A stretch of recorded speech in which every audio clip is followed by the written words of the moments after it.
Om Shirdi Sai Ram, Chapter 40 from the Shirdi Sai Satcharita. In this chapter we give two stories. One, how Baba attended the Udyapan ceremony organized by Mr. B.V. Dev's mother at his house at Dahano, and two, how Baba attended the Shimga dinner party in Hemad Pant's house at Bandra. Preliminary. Blessed is Shirdi Sai Samarth, who gives instructions in both temporal and spiritual matters to his devotees and makes them happy by enabling them to achieve the goal of their life. Sai, when places his hand on their heads, transfers his powers to them and thus destroying the sense of differentiation makes them attain the unattainable thing. He who embraces the bhaktas who prostrate themselves before him with no sense of duality or differentiation, he becomes one with the bhaktas as the sea with the rivers. Now to revert to the stories of this chapter. Mrs. Dev's Udyapan ceremony. Mr. B.V. Dev was a Mamlatdar at Dahano Thana district. His mother had observed 25 or 30 religious vows, and a Udyapan concluding ceremony in connection therewith was to be performed. The ceremony included the feeding of 100 or 200 Brahmins. Mr. Dev fixed a date for the ceremony and wrote a letter to Bapu Sahib Jog asking him to request Sai Baba on his behalf to attend the dinner of the ceremony, as without his presence the ceremony would not be duly completed. Bapu Sahib Jog read out the letter to Baba. Baba noted carefully the pure-hearted invitation and said, I always think of him who remembers me.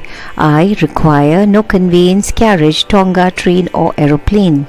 I manifest myself to him who lovingly calls me. Write to him a reply that 3 of us, the trio, myself, yourself and a third person, will go and attend it. Mr. Jog informed Mr. Dev of what Baba said.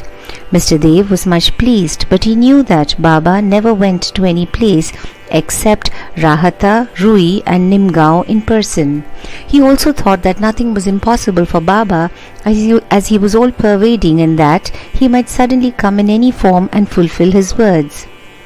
A few days before this, a sannyasi in Bengali dress and professing to work for the cause of the protection of the cows came to the station master at Dahano to collect donations. The station master told him to go into the town and see the Mamlatdar, Mr. Dev, and with his help collect funds. Just then the Mamlatdar happened to come there. The station master then introduced the sannyasi to him. Both sat talking on the platform.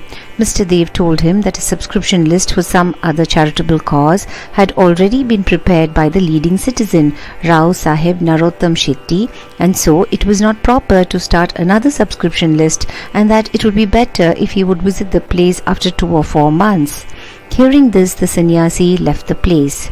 About a month afterwards, the sannyasi came in a tonga which stopped in front of Mr. Dev's house at about 10 a.m. Dev thought that he came for donations. On seeing him busy with the preparations of the ceremony, the sannyasi said that he had come not for money but for meals. Dev said, All right, you're welcome in the house. The sannyasi said, 2 lads are with me.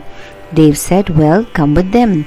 As there was about 2 hours for the meal to be served, Dev inquired where he should send for them.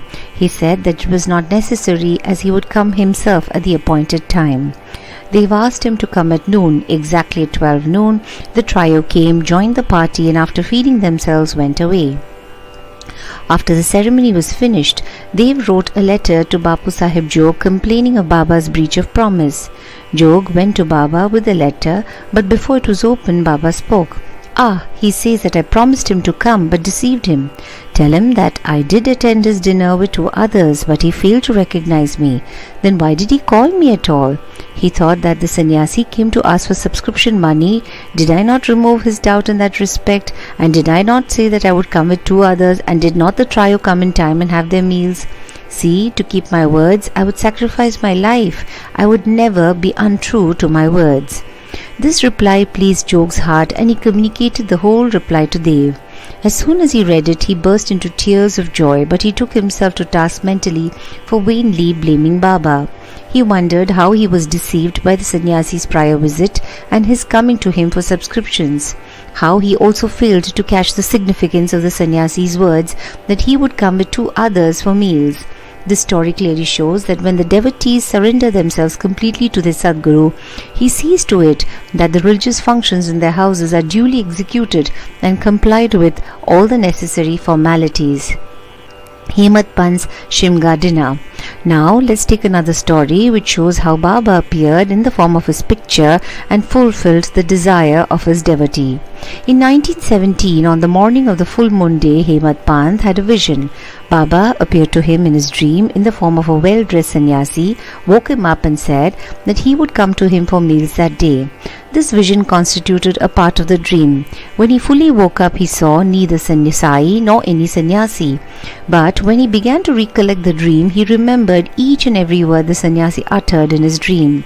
Though he was in contact with Baba for 7 years and always meditated on Baba, he never expected that Baba would come to his house for meals.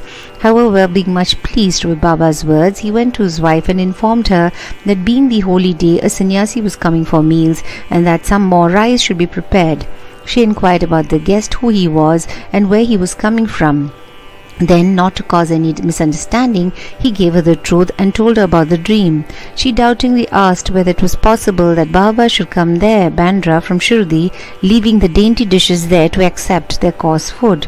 Hemad Pant then assured her that Baba might not come in person, but he might attend in the form of a guest, and that they would lose nothing if they cooked some more rice. After this, preparations for the dinner went on, and it was ready at noon. The Holika worship was through, and the leaves were spread and arranged with rangoli around them. 2 rows were arranged with a central seat between them for the honourable guest. All members of the family, sons, grandsons, daughters and son-in-laws, etc., came and occupied their seats, and the serving of the various items commenced. While this was being done, everybody was watching for the guest, but none turned up, though it was past noon. Then the entrance was closed. The Anna Shuddhi ghee was served. This was a signal to start eating. Formal offering to the Vaishwadeva fire and Naivedya to Sri Krishna were also over, and the members were about to begin when footsteps in the staircase were heard distinctly. Hemad Pant went immediately and opened the door and saw 2 men there, Ali Muhammad and Maulana Ismo Mujawar. These 2 persons, seeing that meals were laid out and all members were about to begin eating, apologized to Hemad Pant and requested him to excuse their interference. They said, "You left your seat and came running to us. Others are waiting for you, so please take this thing and I shall relate all about it later at your convenience." Saying so, he took out from under his arm a packet wrapped in an old newspaper and placed it on the table. Hemad Pant uncovered the packet and saw, to his great wonder and pleasant surprise, a big and nice picture of Sai Baba. On seeing it, he was much moved. Tears ran down from his eyes and hair stood on end all over his body, and he bent and placed his head on the feet of Baba in the picture. He thought that Baba had blessed him by this miracle or Leela. Out of curiosity, he asked Ali Muhammad how he got this picture. He said that he bought it from a shop and that he would give all the details about it afterwards, and wished that, as all the members were waiting for him, he should go and join them.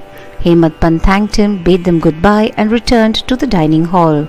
The picture was placed on the central seat reserved for the guest, and after making the due offering of the Naivedya, the whole party commenced eating and finished it in proper time. On seeing the beautiful form of Sai in the picture, everybody was extremely pleased and wondered how all this happened. This is how Sai Baba fulfilled his words uttered by him in the dream of Hemad Pant. The story of the picture with all its details, that is how Ali Muhammad got it, why he bought it and gave it to Hemad Pant, is reserved for the next chapter. Bo to Shri Sai, peace be to all. Samastha Lokah Sukhino Bhavantu. Samastha Lokah Sukhino Bhavantu. Samastha Lokah Sukhino Bhavantu. Om Shanti Shanti Shanti.